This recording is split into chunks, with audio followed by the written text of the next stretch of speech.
Hey, everybody, and welcome. I'm Haley Mitchell Haugen. I am the editor of Sheila-Na-Gig Online and Sheila-Na-Gig Editions.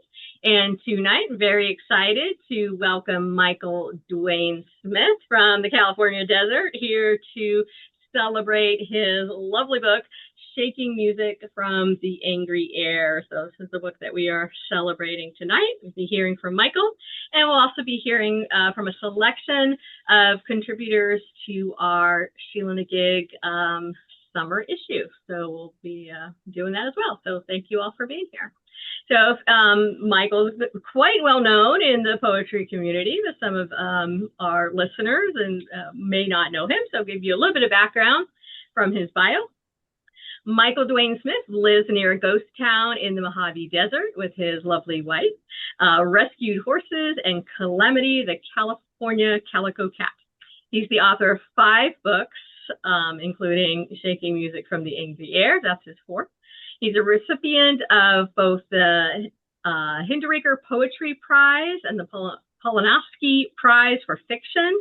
Recent award nominations include 3 for Pushcart Prizes, 3 for Best of the Net, and 1 for Story South Million Writers Award. His work appears in more than 300 journals, so we're very lucky to have him in ours, right? Magazines, anthologies, textbooks, newspapers around the world, including the Cortland Review, Gargoyle, Third Wednesday, Heron Tree, Star 82 Review, New World Writing, Quarterly, Superstition Review, Monkey Bicycle, Chiron Review, San Pedro River Review, Heavy Feather Review, and I'm sure many more. So lots of great places he's out there. He is Professor Emeritus of Education and Educational Technology at Victor Valley College, and when he's not writing or teaching, he serves as publisher, editor-in-chief of Mojave Review Press and Review. So wonderful literary citizen. We thank you for your work there.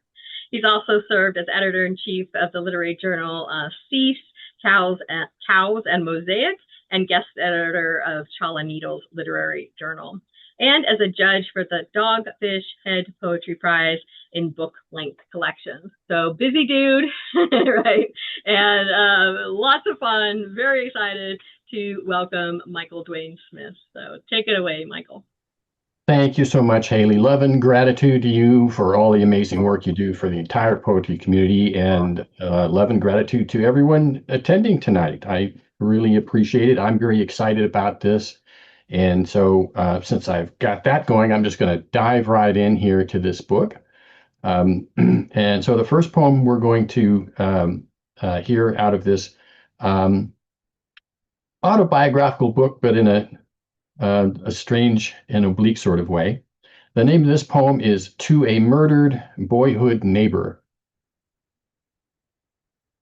No brilliantly colored macaws in the photo, only the wire of the aviary, then your head inclined slightly backward.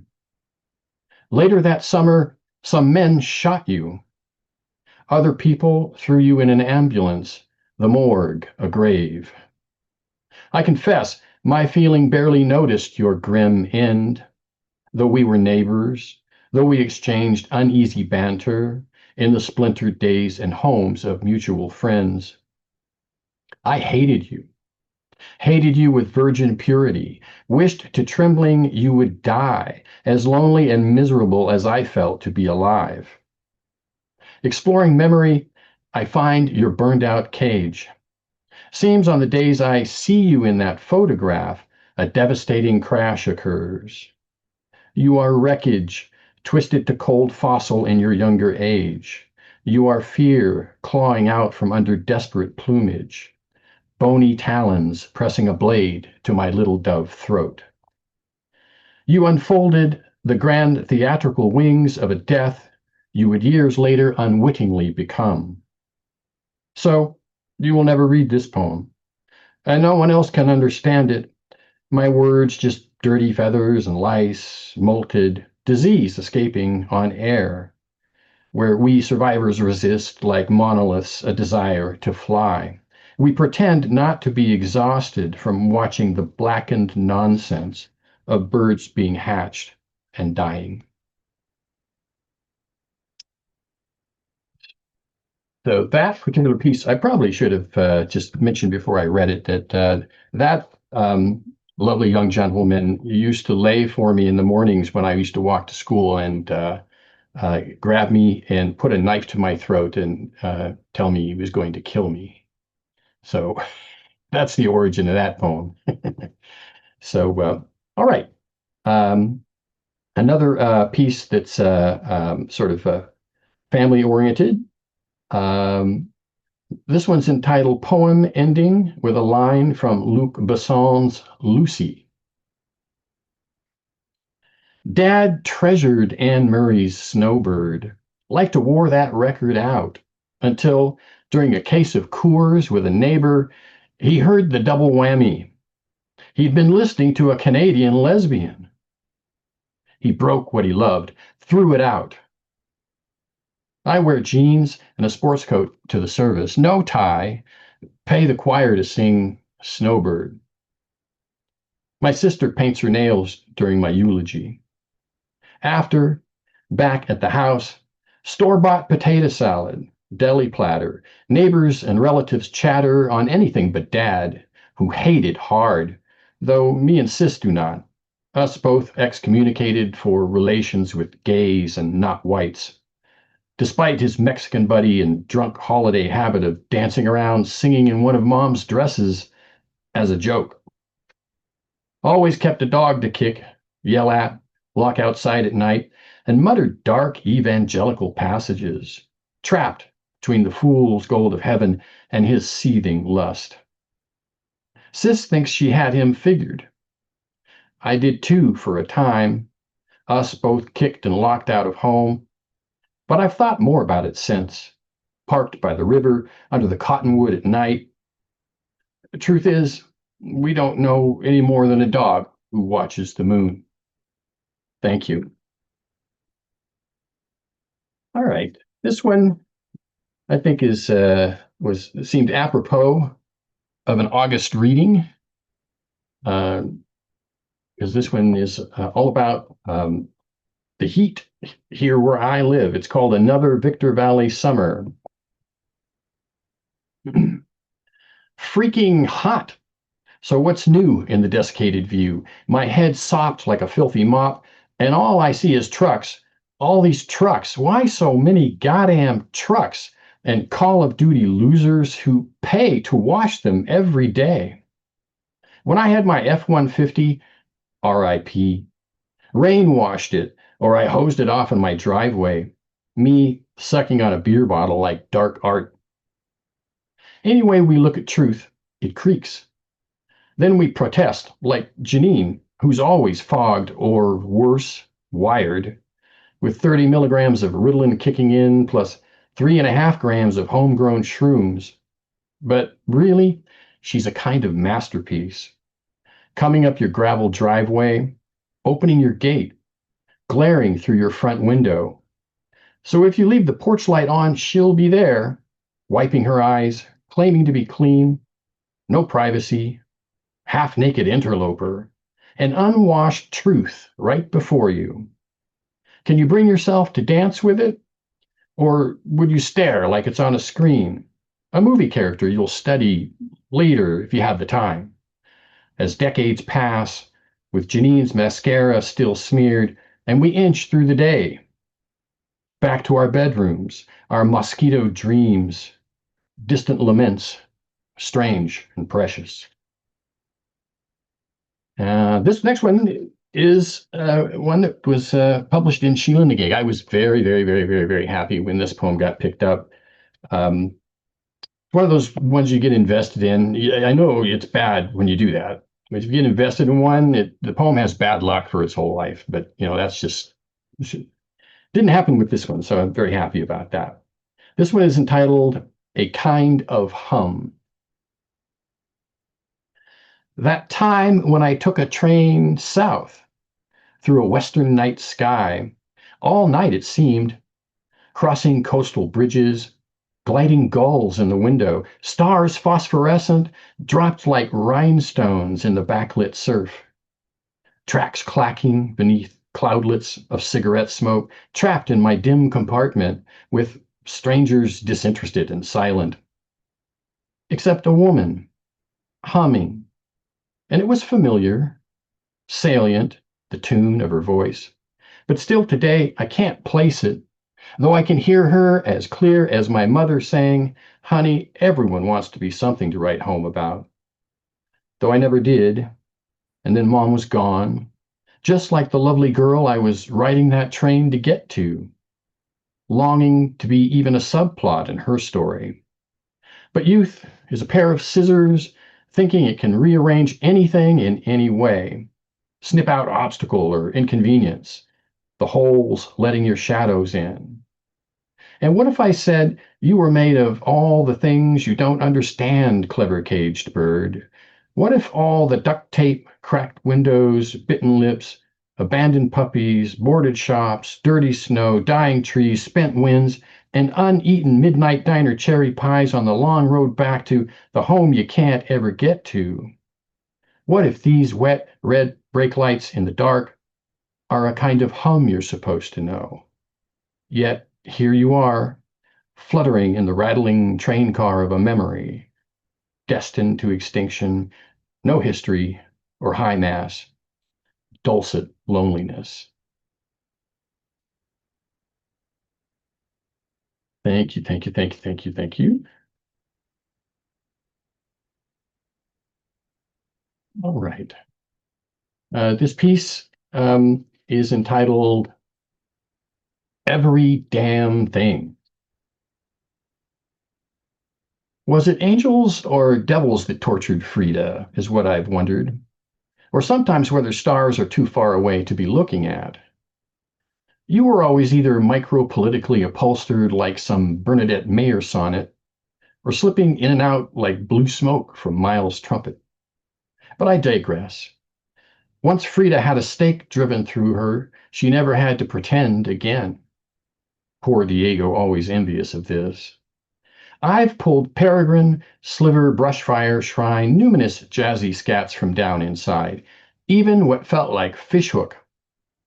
But let's come back to what I'll never know, which is what parts of me are pretending, what parts are disappearing, what parts know myself better than you knew me. I hate that I had a nice day today, because when your mother died, I became a pornographic magazine of actors' empathy. I felt tremorous hurt hurtling down, rocks on your mountain road, but all that could be done was catch them, show them to you, convince you to call them by different names. Igneous for anger, sediment for sadness, metamorphosis for self-loathing. Did what men do. Feverishly fuck and explain for as long as he hasn't a clue. Every mask I could make, impaled on highest stakes. What I got for trying to be right about every damn thing instead of being a self in love.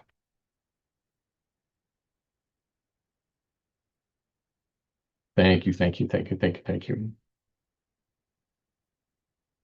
Okay, this particular poem, which is entitled Forgive Us All, is kind of I would say, the spiritual center of the entire collection. So hopefully this works, because if this doesn't work, then whoosh, we're in trouble.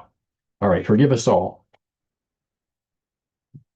Split lip from falling over a footstool with 3 fingers of Johnny Walker in a crystal rocks glass I bought on Amazon, Blue Christmas Eve. Got cleaned up by lunch.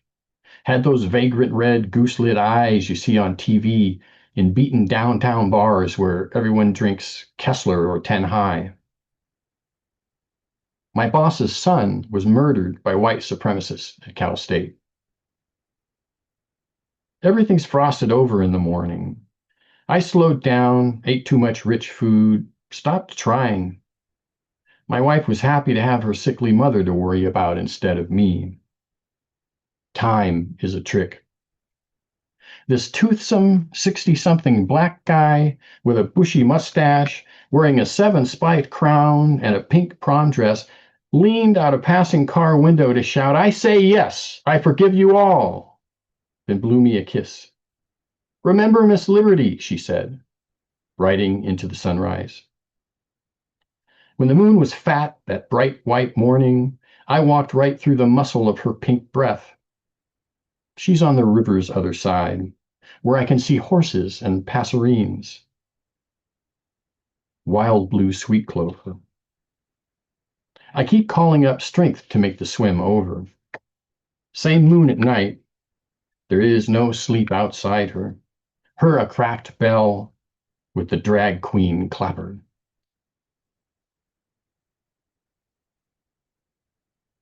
Thank you, thank you, thank you, thank you, thank you. See, how we doing, Haley? Do I get time for a couple more? All right, we're rocking and rolling. Okay, here we go. Let's get a little hope into this thing. This is called Poem in Which I Survive.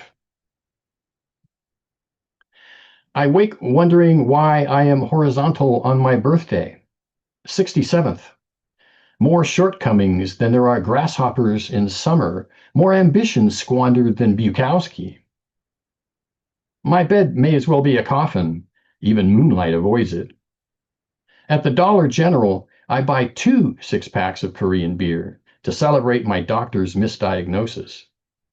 And I notice hummingbirds of all things, wavering near a feeder wired inexplicably onto the side of an awning, wings braiding the parking lot air, where a little sunlight has just begun to leak from the sky.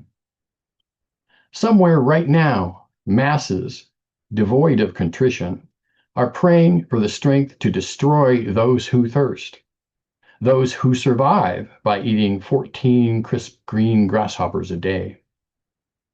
I will not surrender, will not give up the chalice of hope. I can be 2 parts sugar and 1 part water.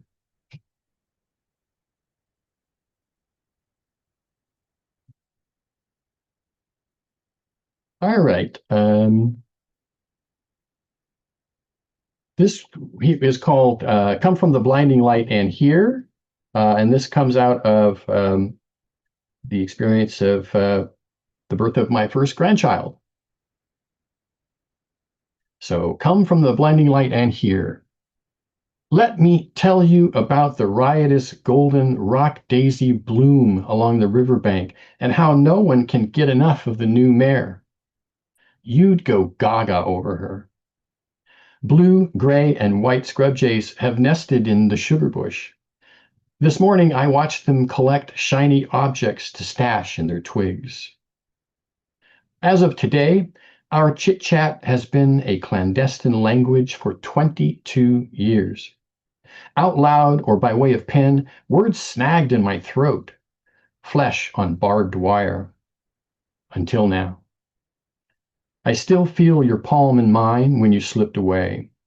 See the fear in your morphine-doused eyes when the moment came. Your voice is clear, though you've revealed 0 about Kingdom Come. That's okay. I garden, even tend the roses for you, have no fear of horses, and listen to every sort of bird for news of spring. Let me tell you about your great-grandson's smile, his eyes, how he dozes swathed in my arms.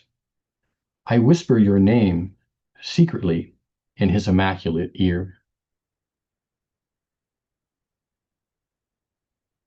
And I guess then we'll wrap up with one last one. Is that about right? How are we doing there, Haley? Where did you go? I can't see you on the screen anymore. There you are. Okay. All right. We'll wrap up with this one. It's called Family. It's Friday night at the Headless Horseman. Gypsies and Indians career to the floor. Boneyard pears and marigold, dancing and drunk, beat and hooting, their hard faces lifting in the yellow light that bathes the warpwood platform. As next door Novena's million candles flicker in the weary apse of Our Lady of Infinite Sadness. Soon the haggard band will disappear, packing their hoarse notes and dead lubber lyrics into a creased pickup truck, speeding and jostling across the pitch-bleak desert bed, tossing bottles of beer at hopes that flit like rabbits in the road. But for now, the room is jump and smoke and smile. Julio and Nadine are back together. Sal buys Jack a whiskey, making up for last Thursday's busted nose. Henry sputters near the juke, hands clammy, the flick of his tongue feeling like wet carpet in his mouth, while Joe Maria, dark and frowning as always, pays him all the attention in the world by paying almost no attention to him at all. How everyone needs one another, how everyone wants not to. How beautiful, strange when all our skeletons gather like family out here where coyote winds dog the mid-June night while a distant wind chime jitters, shaking music from the angry air. Thank you. Thank you, Michael. Thanks, Michael. That's just wonderful. And it was such a joy to work with you on this collection. I think we had some fun, and it's such an honor to offer it through Sheila-Na-Gig Editions. So thank you. Just wonderful, wonderful. So we have been listening to and celebrating Michael Dwayne Smith, reading from his new collection from Sheila-Na-Gig, Shaking Music from the Angry Air. So check it out. For those of you who are watching right now and are here, or maybe have already ordered it from me, I think they came today or while I was gone the last couple of days. So I think I have a box downstairs that are ready to be opened and shipped out. So hooray. And Michael has a bunch too. Yeah, yes. And can I just note something? I believe today is the last day to get a pre-order discount on it. Yes. Thank you for that. Yeah. Wow. Last day for the pre-order price. So 20% discount today. So yeah, go for it. All right. Thanks so much, Michael. Now we're going to be moving into our invited mic portion of the evening. We have 7 folks from our summer edition of Sheila-Na-Gig Online, curated by Simona Carini, who is also here. So thank you so much, Simona, for coming to the readings and your continued support. And we are going to start off with Bob Dean, who's coming to us from Kansas. So go ahead and take it away for us, Bob. And I think I muted you, so you're going to have to unmute yourself there. Okay. Yeah. Kansas, where it is devastatingly hot. Yeah. My name is Robert L. Dean Jr., and I've got some books out. I've been published places, and I've been nominated for stuff, and that's pretty much it. I have a new book that will probably come out in a couple of months. It's an ekphrastic book with the photographer and poet Jason Baldinger of Pittsburgh, and it looks like it's going to be a terrific book. Don't have a release date yet, but anyway, nothing I'm going to read tonight is from that. The first one I'm going to read is from a collection I'm currently shopping around, and you may lose me on screen here because I got to flip to a file to read this off my computer. It's titled The Boxer. He lunges, misses, never lays a glove on anybody. Nicknamed growing up Punching Bag, and it's stuck. They can knock him to kingdom come, but they can't knock him down. His face in the canvas has never been intimate. 9 rounds in his pulp standing, or fight called TKO, squeamish ref. In demand, always, guaranteed notch in the other guy's belt. Doesn't take a dive, never.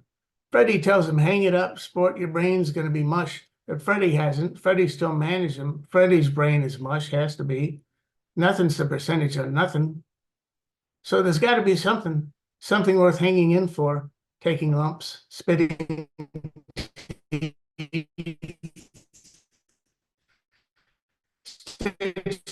skin, mopping blood off shoes. Sparky, his name is at the bottom. Dad behind the desk, name tag askew. On Robert Hall's shirt, actuary fingers rattling risk and percentage. Don't let them knock you down, son. Don't let them knock you. Yeah, sorry, I had a pop-up message there while I was reading it. Thank you. This next one is also from the same collection. I forget where these things have been published. Otherwise, I'd mention it. It's called Lightspeed. And some of the stuff that Michael read triggered me to read this one. What if we are all galaxies, or what's left of them, light traveling at the speed of death, billions of years ago, death.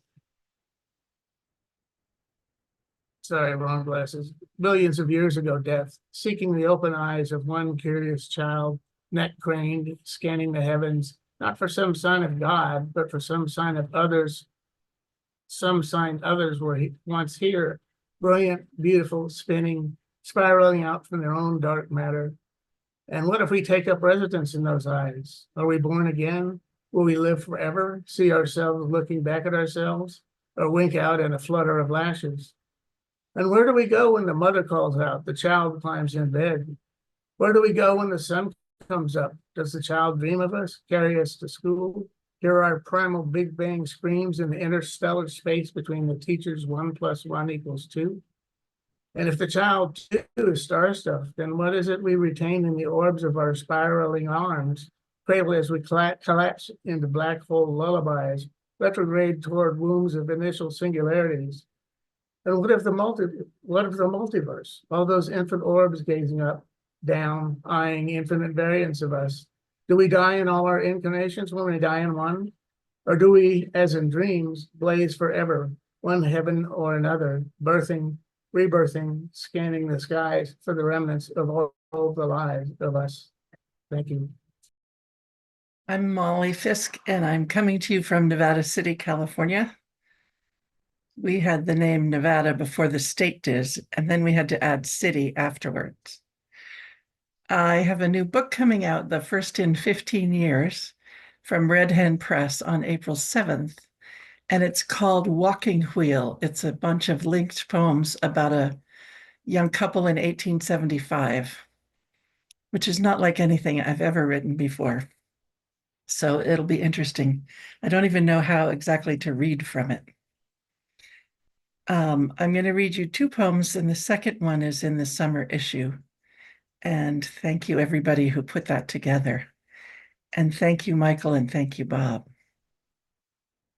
This is called Art Thief. The problem is, what do you do with your envy? How do you breathe in front of the painting you could never have made yourself? Colors astonishing together, perspective your mind recognizes, but before now could not see. And not just painting, everything. The way light rests on this curved sofa back in late afternoon, its velvet divorced from the bearing wall, angled across the room, floating, loose, proprietary. How do you suffer such desire?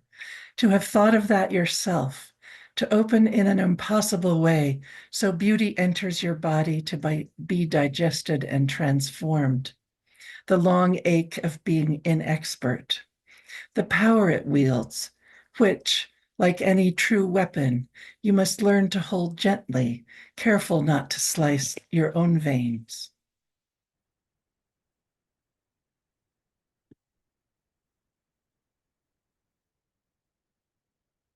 Waving. Maybe I don't try hard enough. Maybe the ones I admire have skill beyond my grasp, their synapses firing faster, beating greater hearts. I am puny, I am restricted.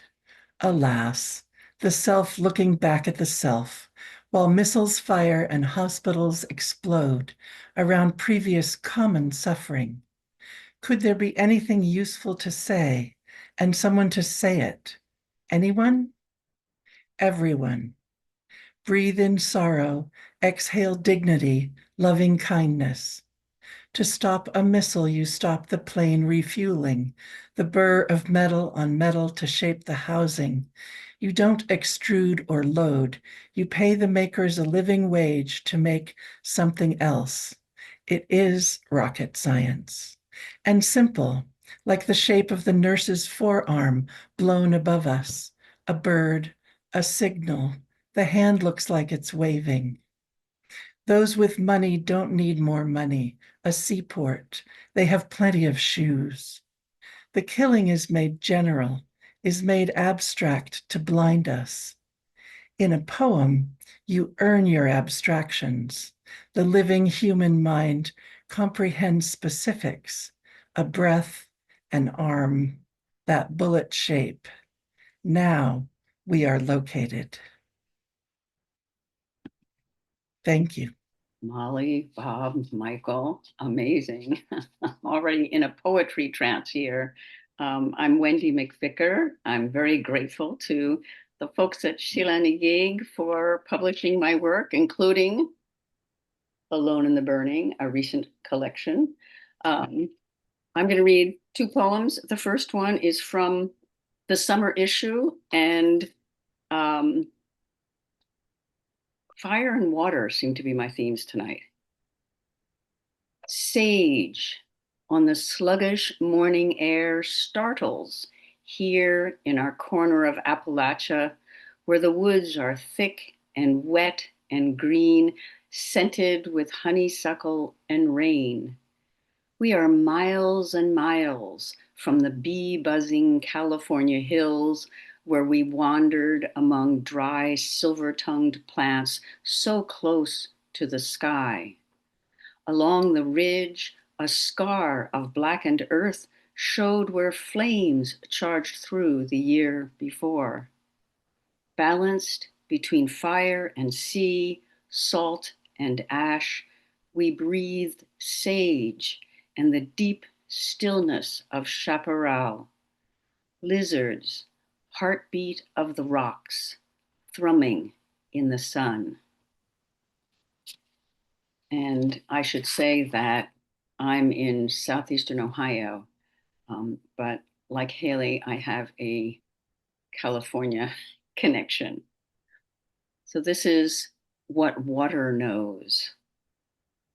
My friend knows his island home will be underwater one day, swallowed by the hungry sea.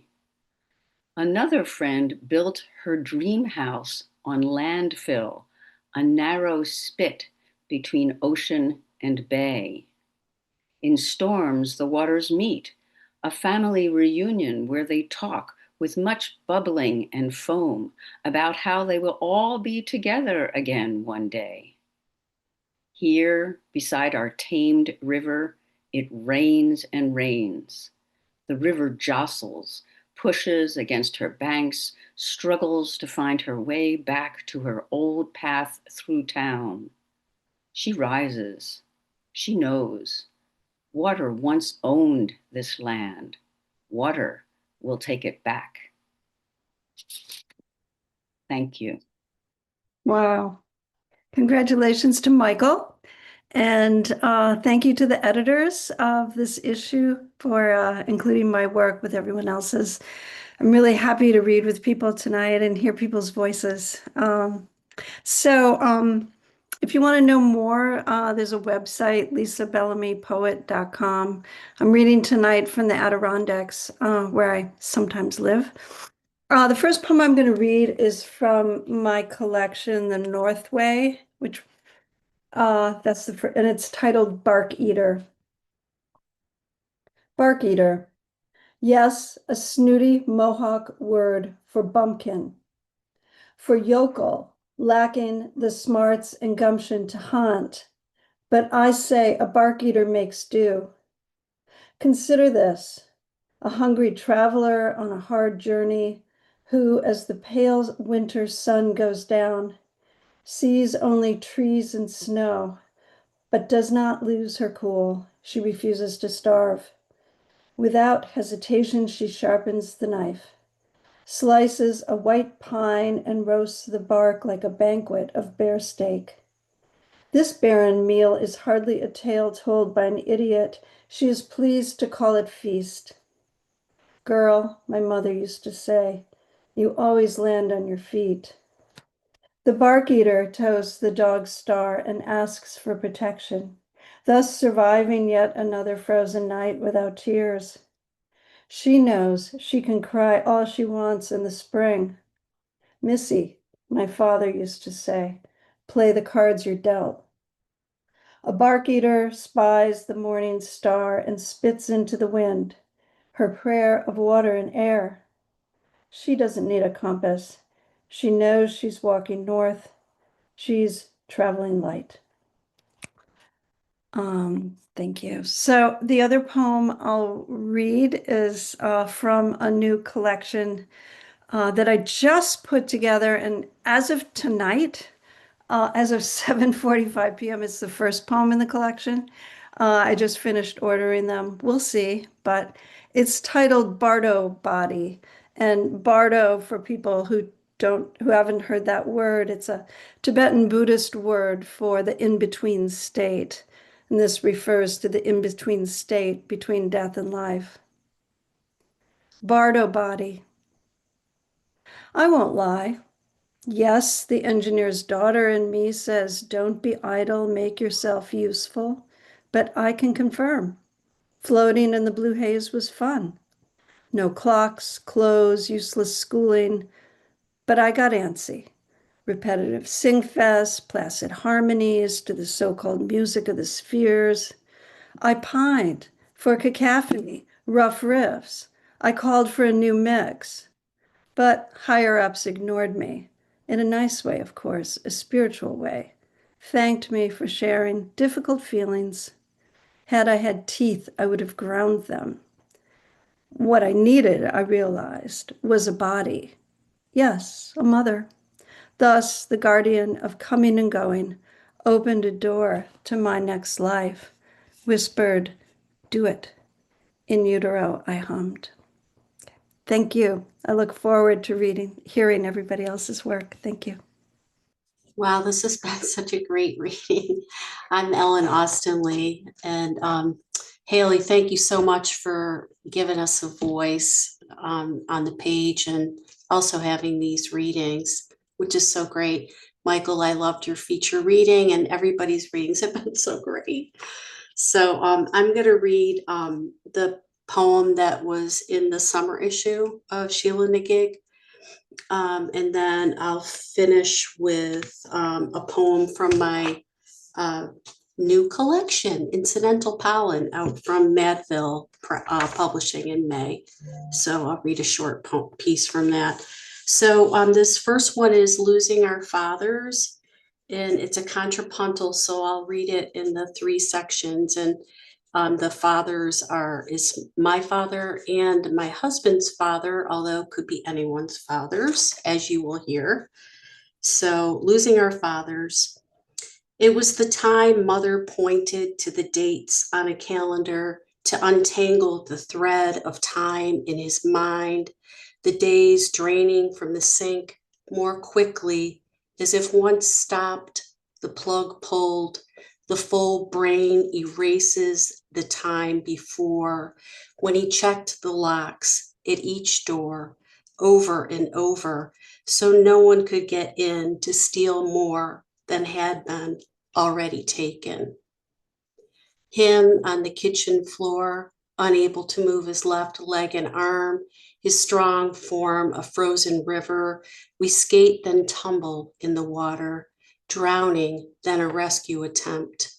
The body miraculous surges, but the moon wanes, the light dims, an empty bowl of silence, a ritual we sat through, watching the key turn, the push to unlock, to recover all that had been already taken.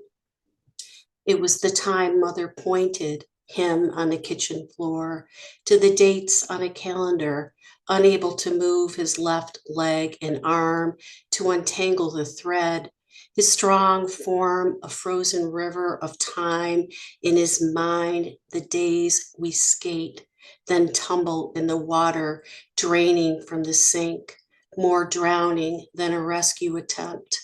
Quickly, as if once stopped, the body miraculous surges, but the plug pulled, the full moon wanes, the light dims, brain erases the time before, an empty bowl of silence. When he checked the locks, a ritual we sat through at each door over and over, watching the key turn, the push, so no one could get in, to unlock, to recover, to steal more than had been, all that had been already taken. Thank you. Thank you. And this is a short poem called To the Boy with the Golden Hair. and it's after the Grimm brothers' fairy tale Iron Hans. Could I have kept you, my prince? Was I so blinded by your shine? I left the altar when the incense burned sharp with young pine. I pulled off cap after cap in the thicket of trees, embraced blonde after blonde, but none of them sang of Dylan or came close to your cascading gold. I know the woods where you still live. In my dreams, I find you draped in green, waiting beside the well, just dipped hair dripping, hands of wildflowers. You don't change. That's the end. Thank you. I'm excited to be here too and hear all this wonderful poetry. And I was very pleased to be editor's choice in the summer issue. That was a big thrill for me. Thank you, Simona. And I'm a recovering novelist, had several YAs published, and then turned to poetry about 8 years ago or so. And I'm shopping a poetry book around kind of an experimental form at the moment. So my first poem is titled Classified Ad in the Secular Times. Wanted. A garden, yes, but a garden of legendary things. Some magic bean dirt, a fire lily, and a phoenix flirting with the fire lily. Must have one sassy golden apple on the tree of imagination, and a corner where Helen of Troy astonishes the strawberries' astonishing Sappho. Each weed a back door to the underworld, each path laid for wandering, sudden turns, oracular daffodils, frogs recording omens on star scrolls, an alphabet of leaps. Yes, I want a legendary garden with a center everywhere and a circumference nowhere, like the sage said. You and me and it are all thou, with a singing trowel in our hand. Everything, the now and soon to be, twirling white milkweed seed. Thank you so much. Okay. My neighbors gossip about me because I chant names all night, flat on my back in the rock garden. Alpha Coronae Borealis. Tell me, if your beloveds vanished, wouldn't you haunt the place you saw them last? Zeta Herculis, Alcor, gone. 4,500 visible stars once. In 100 years, 900 more will be gone. Around me in the rocks, the sweet lemon jasmine, a requiem, Dubé, Alcade. Fear of the dark, what can move it? Fear of the dark is my neighbor adding LED strip lights to a driveway lit by floodlights, lit by street lights, searchlights, satellites. The shadows slipping through the fence like black piano keys fade every day. What do I do? Mizar, Cade, Alberio, with this Neolithic longing to press the naked blue iris of my eye against the stars. Vega, Altair, Antares are still bright above me. Suddenly, in my hands, the will of those who dragged their reverence across Salisbury Plain, who raised standing circles to know the night. We can lift any stone, bring darkness back from the brink. Thank you. Okay, I'm ready to go. My name is Connie Johnson. So thankful to Haley for this opportunity to read my poetry. I was going to read two poems. The first one Haley published a couple of months ago. It's called The Torch Singer, and it's you can find it in my book. I have almost everything. It's published by Boats Against the Current, and it goes, "My body could yield if I allowed it, a grounded arpeggio in a world of other elevated scales. Etta Jones, Joyce Bryant, Anita O'Day. I was told that endless music would induce happiness, but only within reason. I was reminded that a smoky timber is what most men remember. Rubato phrasing, I took that as an excuse to abandon everything else.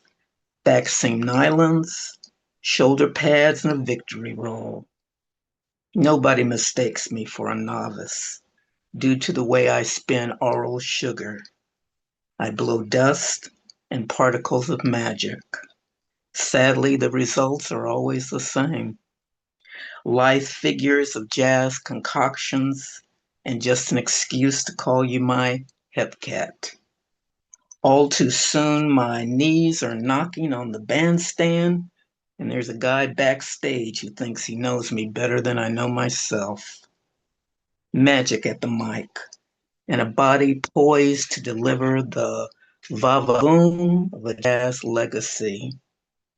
Always behind the beat, always a torch held aloft. Nobody in the whole wide world taught me how to sing this way."